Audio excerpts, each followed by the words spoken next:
ஓம் சக்தி, ஓம் ஆதிபரா சக்தி, ஓம் சக்தியே, மருவூர் அரசியே. நல்லதே நினைப்போம், நல்லது மட்டுமே நினைப்போம். சக்தி வாக்கு பிள்ளைகளுக்கு இந்த ஆதி சக்தியின் ஆசீர்வாதம் என்றுமே முழுமையாக கிடைக்கும். என் அன்பு குழந்தையே, இன்று உன் பிரச்சனைக்கு ஒரு அவசரமான செய்திகளை நான் கொண்டு வந்திருக்கின்றேன். என் தங்கமே, உன்னுடைய குலதெய்வத்தின் வாசலில் நின்று கொண்டு உனக்கு ஒருவர் இது போன்ற ஒரு காரியத்தை செய்து கொண்டிருக்கிறார். அவர் என்ன காரியம் செய்கிறார், எதற்காக செய்கிறார் என்பதை உனக்கு தெரிவிப்பதற்காகவும், இதனால் உன்னுடைய வாழ்க்கையில் உனக்கு என்ன நடந்து கொண்டிருக்கிறது என்பதை உனக்கு புரிய வைப்பதற்காகவும் வந்திருக்கின்றேன். என் தங்கமே, பொதுவாகவே இன்று இருக்கின்றவர்கள் எல்லோருமே குலதெய்வத்தினை கண்டு அதிகமாக பயப்படுவதில்லை. நாம் என்ன வேண்டுமானாலும் செய்யலாம், நம் குலதெய்வம் அதை கண்டுகொள்ள மாட்டார்கள். ஏனென்றால் நாம் அவர்களின் பிள்ளை அல்லவா. நாம் செய்கின்ற செயல்கள் எல்லாவற்றையுமே நம்முடைய குலதெய்வத்திடம் நாம் நியாயப்படுத்தி விடலாம் என்று நினைக்கின்றார்கள். அவர்களினுடைய இந்த சிந்தனை தான் இது போன்ற ஒரு காரியத்தை உனக்கு செய்ய தூண்டி இருக்கின்றது. என் தங்கமே, உனக்கு அவர்கள் என்ன செய்ய வேண்டும் என்று நினைத்தார்கள் தெரியுமா? உன்னுடைய வாழ்க்கையில் நீ செய்கின்ற அத்தனை விஷயங்களையும் தடுத்து நிறுத்துவதற்காக அவர்கள் பல முயற்சிகளை செய்து கொண்டிருக்கின்றார்கள். நீ இப்பொழுது செய்து கொண்டிருக்கின்ற வேளையில் நீ எந்த ஒரு முன்னேற்றத்தையும் அடைந்துவிடக் கூடாது என்று நினைக்கின்றார்கள். அது மட்டுமல்ல, நீ என்ன செய்தாலும் அது உனக்கு எந்த விதமான பலனையும் கொடுத்துவிடக் கூடாது என்றும் நினைக்கின்றார்கள். எப்படி அவர்கள் நினைக்கின்ற விஷயங்கள் உன்னுடைய வாழ்க்கையில் எப்படியும் ஈடேறி விட வேண்டும் என்று அவர்கள் துடித்து கொண்டிருக்கின்றார்கள். எத்தனையோ முயற்சிகளை செய்தும் அது பலன் கொடுக்காமல் போனதால் தான் கடைசியாக இப்பொழுது உன் குலதெய்வத்தின் முன்னால் வந்து நின்று கொண்டிருக்கின்றார்கள். தம்முடைய குலதெய்வத்திடம் நாம் சொன்னால் அந்த காரியம் நம் வாழ்க்கையில் நிச்சயமாக நடந்துவிடும். நாம் நினைத்தது போல அவர்கள் வாழ்க்கையை அழித்து விடலாம் என்று நினைக்கின்றார்கள். அவர்கள் இப்படி நினைப்பதற்கு பலன் அவர்களுக்கு என்ன கிடைத்திருக்கிறது தெரியுமா? இத்தனை நாட்களும் மற்றவர்கள் மூலமாக உனக்கு அவர்கள் செய்த வினைகள் எதுவுமே பலிக்காமல் போனதற்கு காரணம் என்னவென்று அவர்களுக்கு புரியவில்லை. அதனால்தான் உன்னுடைய குலதெய்வத்திடமே உன் வாழ்க்கையை அழிக்க சென்று நின்று கொண்டிருக்கின்றார்கள்.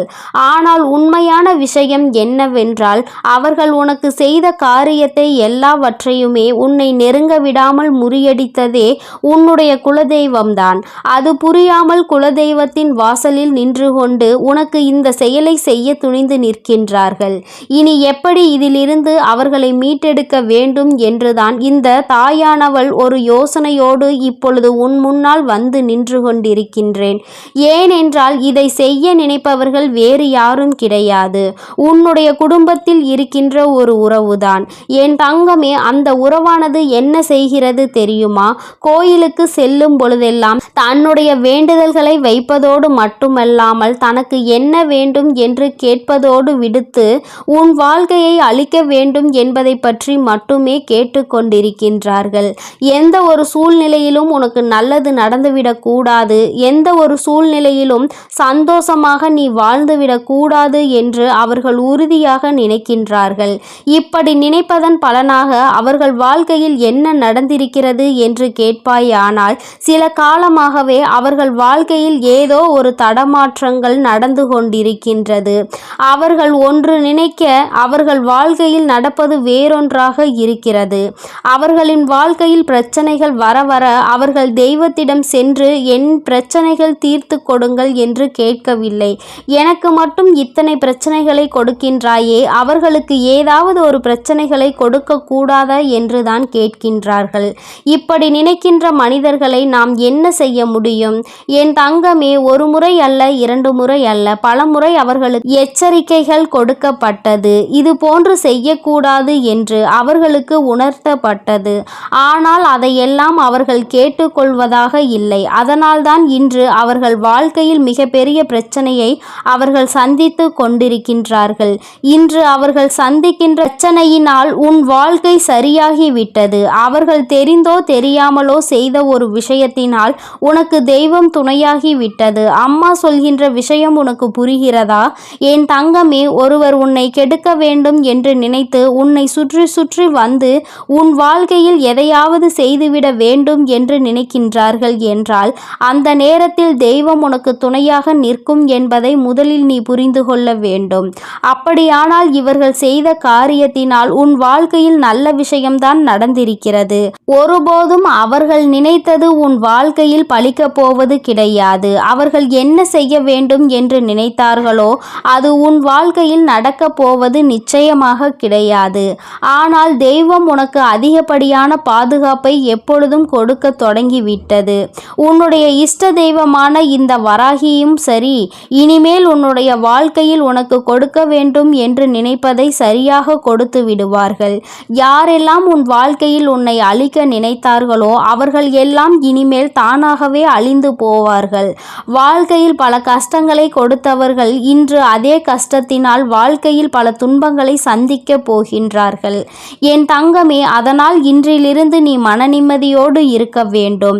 என் தங்கமே, உன்னுடைய வாழ்க்கையை அழிக்க வேண்டும் என உன் வாழ்க்கையில் பல திருப்பங்களை ஏற்படுத்த நினைத்தவர்கள் இப்பொழுது அவர்கள் வாழ்க்கையில் சில ஏமாற்றங்களை சந்தித்து இருக்கின்றார்கள். அவர்கள் நினைத்தது எதுவுமே உன் வாழ்க்கையில் நடக்காமல் தெய்வம் உன் வாழ்க்கையில் பல நல்ல விஷயங்களை அரங்கேற்ற போகின்றது. இனி உன் வாழ்க்கையில் நடக்கும் ஒவ்வொரு செயலும் உன் வாழ்க்கைக்கு ஏற்ற திருப்பத்தை கொடுத்து இந்த தாயானவளினுடைய ஆசீர்வாதங்களால் உனக்கு நல்லது மட்டுமே நடக்கப் போகின்றது. என் தங்கமே, உனக்கு நல்லதை கொடுக்க வேண்டும் என்று நான் முடிவெடுத்து விட்ட பிறகு இனி எந்த ஒரு செயலும் உன் வாழ்க்கையில் உனக்கு பாதிப்பினை கொடுக்காது. தீமை செய்பவர்கள், கெட்டதை நினைப்பவர்கள் நிச்சயமாக ஒரு நாள் மனம் வருந்துவார்கள். எதற்காக நாம் குலதெய்வத்தின் முன்னால் நின்று இது போன்ற தவறான காரியத்தை செய்தோம் என்று அவர்கள் குலதெய்வத்தினாலேயே தண்டிக்கப்படுவார்கள். குலதெய்வம் அவர்களுக்கு தண்டனையை எப்படி கொடுக்கும் தெரியுமா? எதையெல்லாம் அவர்கள் உன் வாழ்க்கையில் செய்ய நினைத்தார்களோ அதையெல்லாம் தெய்வம் அவர்களுக்கு கொஞ்சம் கொஞ்சமாக கொடுத்துவிடும். அதனால் அவர்கள் வாழ்க்கையில் இனிமேல் ஒரு நாளும் இது போன்ற தவறுகளை யாருக்கும் செய்யக்கூடாது என்று நினைப்பார்கள். என் தங்கமே, இந்த தாயானவள் இன்று சொன்ன விஷயம் ஒன்றே ஒன்றுதான். என் தங்கமே, உன்னுடைய வாழ்க்கையில் ஒருவர் உன்னை அழிக்க உன்னுடைய குலதெய்வத்தை நாடி சென்றிருக்கின்றார். அங்கே உன்னுடைய குலதெய்வம் அவருக்கு கொடுத்த பரிசு உன்னுடைய வாழ்க்கையில் உனக்கு பாதுகாவலாக வந்து நின்று விட்டது. உன் குலதெய்வம் உனக்கு துணையாக நின்று கொண்டிருக்கிறது என்பதை தான் அம்மா உனக்கு சொல்கின்றேன்.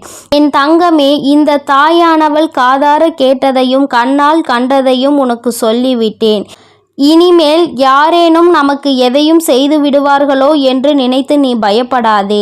அவர்கள் உனக்கு காவலாக வந்ததற்கு காரணமே இவர்கள் குலதெய்வத்திடம் சென்று சொல்லி குலதெய்வம் செய்யாமல் போன விஷயத்தை அவரிடமும் சென்று கேட்கக்கூடாது என்பதற்காகத்தான். உனக்கு பாதுகாவலாக இனிமேல் உன் குலதெய்வம் உன் வாசலிலேயே நின்று கொண்டிருப்பார்கள் என்பதை மட்டும் நினைவில் வைத்துக்கொள்.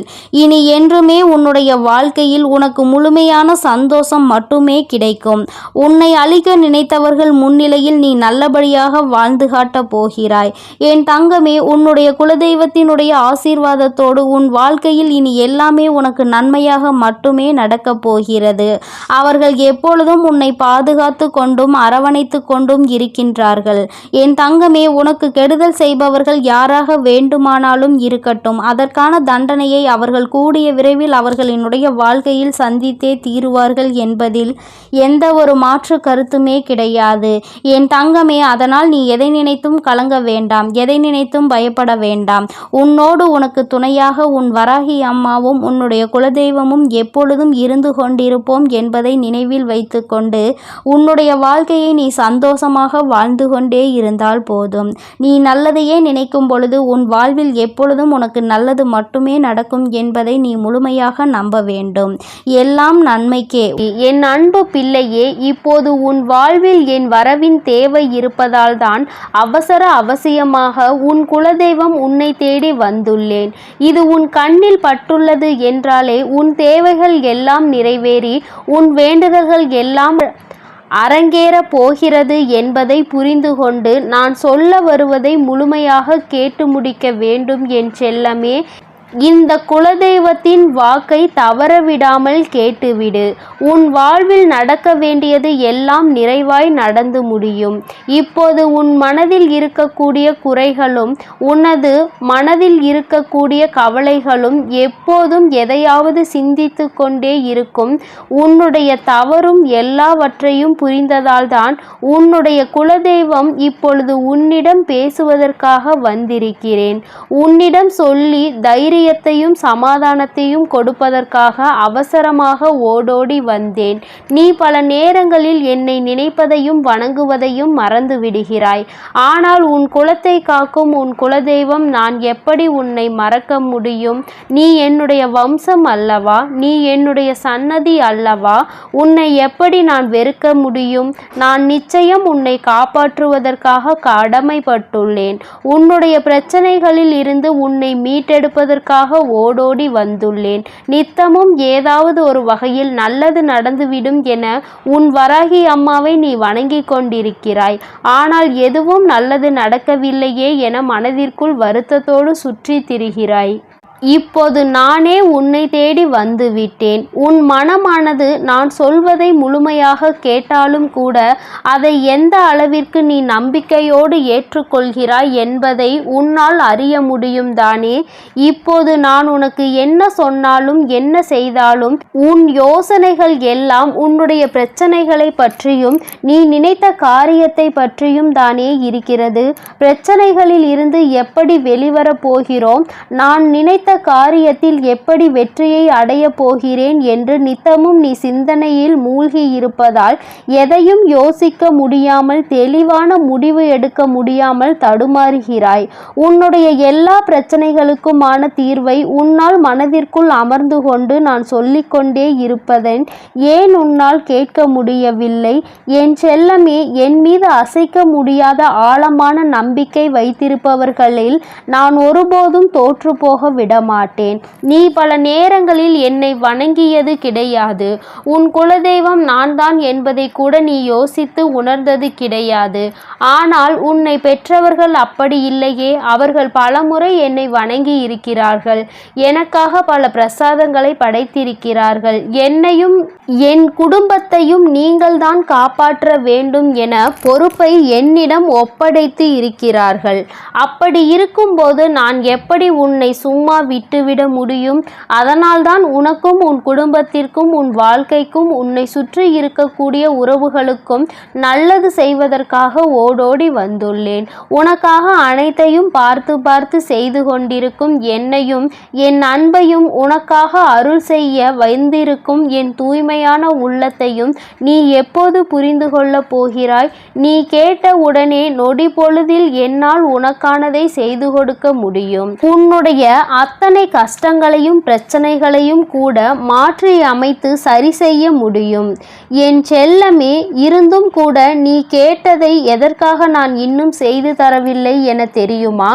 எல்லாம் உன்மேல் உள்ள அக்கறையில்தான் என்பதை நீ புரிந்து கொள். ஒரு விஷயம் நான் உனக்கு கொடுக்கிறேன் என்றால் அது உன் வாழ்க்கைக்கு சரியாக வருமா? உனக்கு அதன் மூலமாக நிம்மதி கிடைக்குமா என எல்லாவற்றையும் யோசித்துதான் நான் செய்வேன். உன் வாழ்க்கைக்கு எது தேவையோ நீ கேட்பதை எல்லாம் கொடுத்தால் உன் வாழ்க்கை நிம்மதியாகவும் நிலையானதாகவும் நன்மைகளை தருவதாகவும் இருக்குமா என பார்த்துதானே உனக்கு அதனை நான் செய்து கொடுத்து கொண்டிருக்கிறேன். உனக்கு தேவையான நேரத்தில் தேவையான சமயத்தில் அனைத்தையும் உன்னிடம் கொண்டு வந்து சேர்க்கும் வேலைகளை தான் நான் செய்து கொண்டிருக்கிறேன். உனக்கான நேரமும் காலமும் கூடி வந்து விட்டது என் செல்லமே. உன் வாழ்க்கையின் மீது உன்னை விட உன் அம்மாவாகிய எனக்கு தான் பொறுப்பு அதிகம் இருக்கிறது. கூடிய விரைவில் உனக்கான நல்லதை நான் நடத்தி கொடுத்து உன்னை சந்தோஷமாய் வாழ வைப்பேன். அதுதானே எனது கடமையும் பொறுப்பும். நிச்சயமாக என் ஆசீர்வாதத்துடன் நீ ஆசைப்பட்டது எல்லாம் உன்னிடம் கொண்டு வந்து சேர்க்க வேண்டியது என்னுடைய பொறுப்பு. தேவையில்லை தேவையில்லாமல் பயப்படுவதும் குழப்பமடைவதும் வேண்டாம். நான் இருக்கும்போது உனக்கென்ன கவலை? மனமகிழ்ச்சியோடு இருக்க முயற்சி செய். இறுதி கட்டத்தை நீ நெருங்கி வந்து விட்டாய். என் செல்லமே, உன்னை சுற்றி சுற்றி வந்து உன்னையே பாதுகாத்து கொண்டிருக்கும் என்னை உணர்ந்து கொள்ள முடியாமல் ஏன் இப்படி கஷ்டத்திலும் குழப்பத்திலும் சிக்கி தவிக்கிறாய்? உன் மனதிற்குள் ஏகப்பட்ட யோசனைகளும் பலதரப்பட்ட குழப்பங்களும் கவலைகளும் இப்படி உன்னை சூழ்ந்திருந்தால் எப்படி உன்னால் வாழ்க்கையை சந்தோஷமாக அனுபவித்து வாழ முடியும்? நிம்மதி இல்லாமல் அலைபாய்ந்து கொண்டே இருக்கிறாய். தைரியமாக இரு. உன் வாழ்வில் திடீர் திருப்பத்தை ஏற்படுத்தி நீ நினைத்த எல்லாம் உனக்கு ஏற்றபடி நான் செய்து காட்டுவேன். உன் வாழ்க்கையில் இன்பம் வராமல் இருந்து விடாது என் செல்லமே. ஏற்றம் வருமா வராதா, அல்லது இழப்புகளை என் வாழ்க்கையாக்கி விடுமா என நினைத்து மனதளவில் சோர்ந்து போய் இருக்கும் உன்னை என்னால் கண்கொண்டு பார்க்க முடியவில்லை. அதனால்தான் உன்னை மகிழ்விப்பதற்காக, உன் மனதை குளிர்விப்பதற்காக உனக்கான நல்லதை நடத்தி கொடுக்க ஓடோடி வந்து விட்டேன். இந்த குலதெய்வ வாக்கை சாதாரணமாக நினைத்து கொள்ளாதே. வாழ்க்கையில் திடீர் திருப்பத்தின் மூலமாக சந்தோஷத்தை நான் உனக்கு கொடுக்க போகிறேன். இந்த குலதெய்வம் குடும்பத்திற்கான வாக்கை, தெய்வ தீர்ப்பை நான் சொல்லிவிட்டேன். என் செல்லமே, இனி எல்லாம் சந்தோஷமான செய்திகள் உன் வாழ்வில் ஒவ்வொன்றாக வந்து சேரும். உன்னை சுற்றி இருக்கும் எல்லா கஷ்டமான சூழ்நிலைகளும் எல்லாம் விரைவில் மாறும். மாற்றம் ஒன்றுதானே மாறாதது? எந்த விஷயம் உன் மனதை காயப்படுத்தி இருக்கிறதோ, எந்த விஷயம் உனக்கு வேதனையை தந்து கொண்டிருக்கிறதோ அதை நீ சொல்லிதான் நான் தெரிந்து கொள்ள வேண்டும் என்ற அவசியம் கிடையாது. எல்லா பிரச்சனைகளையும் எல்லா கஷ்டங்களையும் சரி செய்து உன் வாழ்க்கையை சந்தோஷமானதாகவும் உனக்கு சாதகமானதாகவும் நான் மாற்றி அமைப்பதற்காக தானே எல்லா வேலைகளையும் செய்து கொண்டிருக்கிறேன். யார் உன் மனதை நோகடித்தாலும் அவர்களுக்கு தக்க பதிலடி கொடுக்க நான் தயாராகி விட்டேன். உன் வாழ்க்கையில் நல்ல மாற்றங்களை உண்டாக்கி உன்னை முன்னுக்கு கொண்டு வர வேண்டியதுதான் என்னுடைய வேலை. இனி ஒருபோதும் நான் உனக்கு நல்லது செய்யாமல் இருக்க மாட்டேன். என் அன்பு குழந்தையே, என்னுடைய குடும்ப விளக்கான உனக்கு நல்லது செய்யாமல் என் தலைமுறையையும் என் வம்சாவளியான என் அன்பு குழந்தையான உனக்கு செய்யாமல் வேறு யாருக்கு நான் நல்லது செய்ய போகிறேன்? நீ சற்றும் எதிர்பாராத விதத்தில் எல்லாமே திடீரென மாறப்போகிறது. நீயே என்னை தேடி வந்து என் கண்கள் எதிரே ஆனந்த கண்ணீர் வடித்து கொண்டே நிற்கப் போகிறாய். அந்த அளவிற்கு எல்லாவற்றையும் நான் ஆசீர்வாதத்தோடு நான் உனக்கு செய்து முடிப்பேன். பொறுத்திருந்து பார் என் செல்லமே. மீண்டும் மீண்டும் நீ எனக்கு நன்றி சொல்லும்படி எல்லாம் நல்ல விஷயங்களும் உன் வாழ்வில் நிகழும். என் வாக்கு ஒருபோதும் பொய்யாகாது. பொய்யாகும்படி நான் விட்டுவிட மாட்டேன். நீ சிரித்து கொண்டே ஆனந்த கண்ணீர் வடிக்கக்கூடிய அந்த சந்தோஷ நிலையை பார்ப்பதற்காக நானும் காத்து கொண்டிருக்கிறேன். கூடிய விரைவில் எல்லாம் நல்லபடியாக நடக்கும். என்னுடைய கண் பார்வை உன் மீதுதான் இருக்கிறது. என்னுடைய அனுமதி இல்லாமல் உன் வாழ்வில் எதுவும் நடக்காது. தவறான விஷயங்களோ நல்ல விஷயங்களோ எதுவாக இருந்தாலும் உன் வாழ்வில் நடக்கவே நடக்காது. உன்னை நெருங்கவும் நெருங்காது. அனைத்தையும் நான் சரி செய்வேன். உன்னை சந்தோஷமாய் வாழ வைப்பதற்காகவே உன் வாழ்வில் அற்புதங்களை நிகழ்த்தி காட்டுவேன். எல்லாமே நன்மைக்கு என நம்பிக்கையோடு காத்திரு என் செல்லமே. உன் வாழ்க்கை நீ நினைத்ததை போலவே சொர்க்கமாக இருக்க போகிறது. உன்னை கஷ்டப்படுத்திய துன்பங்களும் காயப்படுத்திய உறவுகளும் உன்னை விட்டு விலகப் போகிறார்கள்.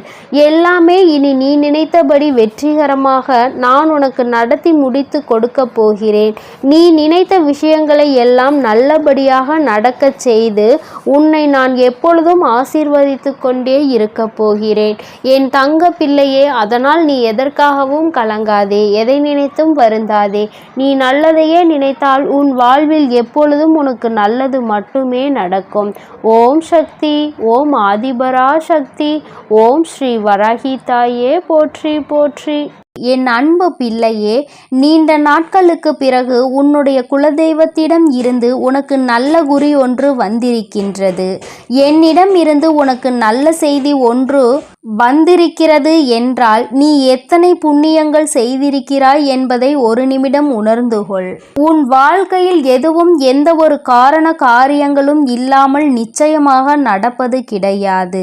என் தங்கமே, நீ 1000 தெய்வங்களை வணங்கினாலும் சரி, குலதெய்வத்தினுடைய அருள் இருந்தால்தான் ஒரு உயரிய வாழ்க்கையை நீ வாழ முடியும். உன்னுடைய வாழ்க்கையில் எல்லா நன்மைகளையும் நீ பெற முடியும் என்பது நிதர்சனமான உண்மை அல்லவா? என் தங்கமே, அதுபோலதான் இந்த ஒரு பரிகாரத்தை நீ செய்வாயானால், உன்னுடைய குலதெய்வத்தினுடைய அருளோடு நீ இதனை செய்வாயானால், அந்த பரிகாரம் வெகு விரைவாகவே உனக்கு வெற்றியினை கொடுத்துவிடும். என் தங்கமே, அப்படிப்பட்ட குலதெய்வம் உன்னுடைய இல்லத்தில் நிரந்தரமாக இருக்க வேண்டும் என்றால் நிச்சயமாக நீ அதற்கு என்ன செய்ய வேண்டும் என்று தெரிந்து கொள்ள வேண்டும் அல்லவா? உன்னுடைய குலதெய்வம் உன் இல்லத்தில் நிரந்தரமாக இருக்க வேண்டும் என்று நீ ஆசைப்படுகின்றாய் அல்லவா? அந்த ஆசையை உன் அம்மா நான் உனக்கு இன்று நிறைவேற்றி தரப்போகின்றேன். என் தங்கமே, அதற்கான வாய்ப்புகள் சற்று குறைவாக தான் இருக்கிறது என்றாலும், குலதெய்வம் உன் வீட்டிற்கு வரும்பொழுது அவர்கள் உனக்கு எல்லா நன்மைகளையும் வழங்க வேண்டும் என்று நினைப்பது நியாயமான கோரிக்கை தானே? என் பிள்ளையே, நீ நினைப்பது நியாயம்தானே? அவர்களை அங்கே நிரந்தரமாக உன்னால் குடியிருக்க வைக்க முடியாவிட்டாலும், என்று அவர்கள் உன் இல்லத்திற்கு வருகின்றார்களோ அந்த நாளில் உன்னுடைய வேண்டுதல்களை எல்லாம் அவர்கள் நிறைவேற்றி தர வேண்டும் என்று நீ நினைப்பது நியாயம்தான். அதை ஒருபோதும் உன் அம்மா நான் தவறு என்று சொல்ல மாட்டேன். என் தங்கமே, அப்படி குலதெய்வம் உனக்கு அனைத்து நன்மைகளையும் வழங்குவதற்கு உன்னிடத்தில் நீ என்ன செய்ய வேண்டும் தெரியுமா? என் தங்கமே, அம்மா சொல்கின்ற இந்த விஷயத்தை கவனமாக நீ கவனித்து நீ அதனை செய்து பார். நிச்சயமாக உன்னுடைய குலதெய்வம் உனக்கு எல்லா அருளையும் வழங்குவார்கள். அங்கே நிரந்தரமாக குடியிருக்காவிட்டாலும் உன்னுடைய தேவைகளையும் உன் வாழ்க்கையில் இருக்கின்ற கஷ்டங்களையும் உனக்கு நீக்கி தருவார்கள். என் தங்கமே, ஒரு எலுமிச்சை பழமும் ஒரு 3 1 நாணயங்களும் உன்னிடத்தில் இருந்தால் போதும். இந்த பரிகாரத்தை வளர்பிறையில் வரக்கூடிய வெள்ளிக்கிழமை அன்று நீ செய்ய வேண்டும். 1 அடி அகலமும் 1 அடி நீளமும் கொண்ட மஞ்சள் நிற துணி ஒன்றினை எடுத்துக்கொள். மஞ்சள் நிற துணி உன்னிடத்தில் இல்லை என்றால் வெள்ளை நிற துணியை எடுத்து அதை மஞ்சளில் நன்கு துவட்டி எடுத்துக்கொள். என் தங்கமே, அந்த துணியை நன்றாக சுத்தம் செய்து நீ அதில் நல்லபடியாக பன்னீரில் நனைத்து காய வைத்து விட வேண்டும். அதன் பிறகு அந்த துணியினை விரித்து அதில் 3 1 நாணயங்களை முக்கோண வடிவில் வைக்க வேண்டும். என் குழந்தையே, அம்மா சொல்வது உனக்கு புரிகின்றது என்று நான் நினைக்கின்றேன். 3 நாணயங்களையும் 3 திசையில் நீ வைக்க வேண்டும். ஒன்றுக்கு ஒன்று எதிர் திசையில், இன்னொன்று நடுவில் நீ வைக்க வேண்டும். என் தங்கமே, அதுபோல நீ இதை செய்துவிட்டு அதன் பிறகு அதற்கு மேல் எந்தவித கரும்புள்ளிகளும் இல்லாத சுத்தமான ஒரு எலுமிச்சை பழம் ஒன்றை வைத்து இந்த துணியை பச்சை நிற நூலால் கட்ட வேண்டும். இவ்வாறு செய்யும் பொழுது ஓம் என்ற வார்த்தையோடு உன்னுடைய குலதெய்வத்தினுடைய பெயரையும் நீ சேர்த்து கொள்ள வேண்டும். என் தங்கமே, உன்னுடைய குலதெய்வத்தினுடைய பெயர் உனக்கு தெரியவில்லை என்றால் ஓம் குலதெய்வமே நமக என்று நீ கூற வேண்டும். அப்படி நீ கூற வேண்டும். அப்படி கூறிக்கொண்டே இந்த மூட்டையை நீ கட்டிவிட வேண்டும். நீ கட்டிய இந்த மூட்டையை வீட்டு நிலைவாசலில் நீ மாட்டிவிட வேண்டும். என் தங்கமே, நிலைவாசல் என்பது நான் உனக்கு ஏற்கனவே உன்னிடம் சொல்லியிருக்கின்றேன் அல்லவா, குலதெய்வங்கள் வாசம் செய்கின்ற இடம் என்று. உன்னுடைய குலதெய்வம் அங்கே வாசம் செய்கின்றார்கள் என்றால் நீ அங்கேதானே இதை செய்ய வேண்டும். அம்மா சொல்வது உனக்கு நன்றாக புரிந்திருக்கும் என்று நினைக்கின்றேன். என் தங்கமே, செய்யும் பொழுது மனதிற்குள் முழுவதும் உன்னுடைய குலதெய்வத்தினுடைய அருள் உனக்குள் நிச்சயமாக வந்துவிடும். நீ வாழ்க்கையில் எதையும் சாதித்து காட்டிவிடலாம் என்ற நம்பிக்கை மட்டும் உனக்குள் இருந்தால் போதாது, அவர்களின் மனதையும் நீ குளிர்விக்க வேண்டும் அல்லவா? என் தங்கமே, உன்னுடைய குலதெய்வத்தை மனதார வணங்கி அவர்களினுடைய நாமம் உனக்கு பெயர் தெரிந்தால் அவர்களின் பெயரை சொல்லி நமக என்று சொல். இல்லை என்றால் குலதெய்வமே நமக என்ற பிரணவ மந்திரத்தை முன்னால் சேர்த்து நமக என்று நீ சொன்னால் போதும். என் தங்கமே, உனக்கு ஒரு சந்தேகம் ஏற்பட்டிருக்கலாம். மஞ்சள் நிற துணி இல்லை என்றால் அந்த வெள்ளை நிற துணியில் மஞ்சளை தேய்த்த பிறகு அதனை எப்படி பன்னீரில் நனைக்க முடியும்? வண்ணம் போய்விடாதா என்று. என் தங்கமே, நீ அப்படி உனக்கு சந்தேகம் இருக்கிறது என்றால் பன்னீரை மஞ்சளில் கலந்து அதை எடுத்து நீ காய வைத்து விடு. என் குழந்தையே, இப்பொழுது உனக்கு இந்த சந்தேகம் பூர்த்தியாகி இருக்கும் என்று நான் நினைக்கின்றேன். என் தங்கமே, இந்த அம்மா உனக்கு ஒரு விஷயத்தை கொண்டு வந்து சேர்க்கிறாள் என்றால் அதில் 1000 நன்மைகள் உனக்கு கிடைக்கும் என்பதை நீ புரிந்து கொள்ள வேண்டும். அம்மா உன்னிடத்தில் எதையுமே காரணம் இல்லாமல் சொல்வது கிடையாது. தேவையில்லாமல் உன்னுடைய நேரத்தை நான் வீணடிப்பதும் கிடையாது. உனக்கு வாழ்க்கையில் எதையெல்லாம் உன்னிடத்தில் கொண்டு வந்து சேர்க்க வேண்டும் என்று எனக்கு தோன்றுகிறதோ அதையெல்லாம் நான் உன்னிடத்தில் நிச்சயமாக கொண்டு வந்து சேர்த்து விடுவேன். அதை நான் செய்து கொண்டுதான் இருக்கின்றேன். உனக்கு கஷ்டங்கள் வரும்பொழுது என் குழந்தை நீ துவண்டு போகாதே. என் தங்கமே, உன்னுடைய குலதெய்வத்தினுடைய அருள் உனக்கு எப்பொழுதும் தேவைப்படுகின்றது. என் தங்கமே, அந்த அன்பையும் அருளையும் நீ நிரந்தரமாக பெற்றிருக்க வேண்டும் என்றால் நீ இதை செய்து பார். நிச்சயமாக உனக்கு பலன் கிடைக்கும். என் தங்கமே, நான் உனக்கு இதனை சுருக்கமாக சொல்கிறேன். இன்னொரு முறை தெளிவாக புரிந்து கொள். என் தங்கமே, மஞ்சள் நிற துணியை எடுத்துக்கொண்டு அதில் 3 1 நாணயங்களை நீ முக்கோண வடிவில் வைத்துவிட்டு அதனுள் ஒரு நல்லதொரு எலுமிச்சை பழம் வைத்து அதனை நீ கட்டிவிட வேண்டும். நீ கட்டிய அந்த மூட்டையை உன்னுடைய நிலைவாசலில் நீ கட்டிவிட வேண்டும். என் தங்கமே, அதை நீ உள்புறமாக கட்டிவிடு. வெளிப்புறமாக தெரியும்படி கட்ட வேண்டாம். உள்புறமாக கட்டி தொங்கவிட்டால் போதும். நிச்சயமாக உன் குலதெய்வத்தின் அருள் அங்கு நிரந்தரமாக நிற்கும் என்பதை நீ புரிந்து கொள்வாய். என் தங்கமே, நீ தினமும் வீட்டில் பூஜைகளை செய்யும் பொழுது தீப தூப ஆராதனைகளை காட்டும் பொழுது நீ அதற்கும் சேர்த்து காட்டி வர வேண்டும். என் தங்கமே, ஒரு விஷயத்தை தெளிவாக புரிந்து கொள். எத்தனை தெய்வங்களை நீ வணங்கினாலும் சரி, எத்தனை பேரை நீ கையெடுத்து வணங்கினாலும் சரி, எதுவாக இருந்தாலும் உன்னுடைய குலதெய்வத்தினுடைய அருள் இருந்தால் மட்டும்தான் மற்றவர்கள் உனக்கு உதவி செய்வார்கள் என்பதை நீ புரிந்து கொள்ள வேண்டும். நான் உனக்கென்று ஒன்றை செய்ய நினைக்கும் பொழுது உன்னுடைய குலதெய்வம் அதை தடுத்து நிறுத்திவிட்டால் நிச்சயமாக அதை என்னால் ஒருபோதும் அவர்களை மீறி செய்துவிட முடியாது.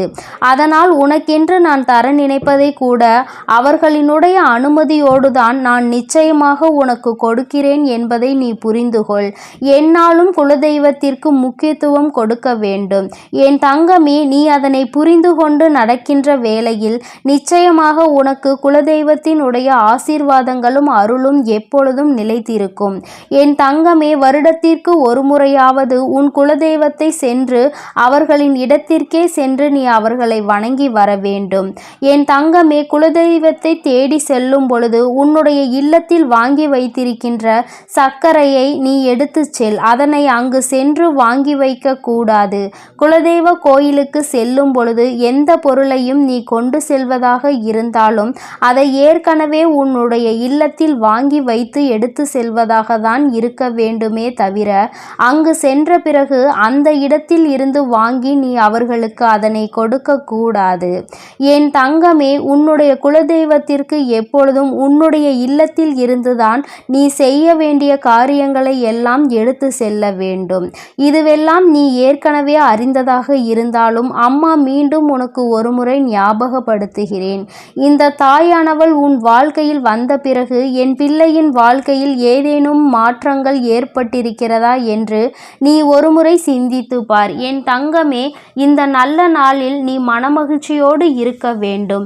எந்த ஒரு விஷயத்திலும் மனம் கலங்காமல் நீ நிச்சயமாக உன்னுடைய பூஜைகளை எல்லாம் நல்லபடியாக செய்து முடிக்க வேண்டும். உன்னுடைய நம்பிக்கையை ஒருபோதும் நீ குறைய விட்டு விடாதே. உன்னுடைய மனதிற்கு எல்லாமே நல்லபடியாக தான் நடக்கும் என்பதில் எந்த ஒரு மாற்று கருத்துமே கிடையாது. நல்ல எண்ணங்களையும் நல்ல சிந்தனைகளையும் கொண்ட என்னுடைய பிள்ளை, வாழ்க்கையில் நிச்சயமாக நல்லதொரு நிலையை நீ அடையப் போகின்றாய். நீ நினைத்த விஷயங்கள் எல்லாம் உன் கைகளில் வந்து சேரப் போகின்றது. அம்மா சொல்வதையெல்லாம் உடனடியாக நடக்கவில்லை என்றாலும் அது வெகு விரைவாகவே உன் வாழ்க்கையில் நடக்கும். உன்னுடைய நம்பிக்கையை எந்த அளவிற்கு நீ உயர்த்தி கொள்கின்றாயோ அந்த அளவிற்கு அனைத்தும் உன்னை வந்து விரைவாக சேரும் என்பதை நீ மறந்து விடாதே. என் அன்பு பிள்ளைக்கு உன்னுடைய குலதெய்வத்தினுடைய ஆசீர்வாதங்களும் உன் வராகி அன்னையினுடைய ஆசீர்வாதங்களும் எப்பொழுதும் முழுமையாக கிடைக்கும். என் தங்கமே, அதனால் நீ எதற்காகவும் கலங்காதே, எதை நினைத்தும் வருந்தாதே. நீ நல்லதையே நினைத்தால் உன் வாழ்வில் எப்பொழுதும் உனக்கு நல்லது மட்டுமே நடக்கும். ஓம் சக்தி, ஓம் ஆதிபரா சக்தி, ஓம் சக்தி, ஓம் ஆதிபரா சக்தி. என் அன்பு குழந்தைக்கு இந்த ஆதிபரா சக்தியின் அன்பும் ஆசீர்வாதமும் முழுவதுமாக கிடைக்கும். ஓம் சக்தி, ஓம் ஆதிபரா சக்தி.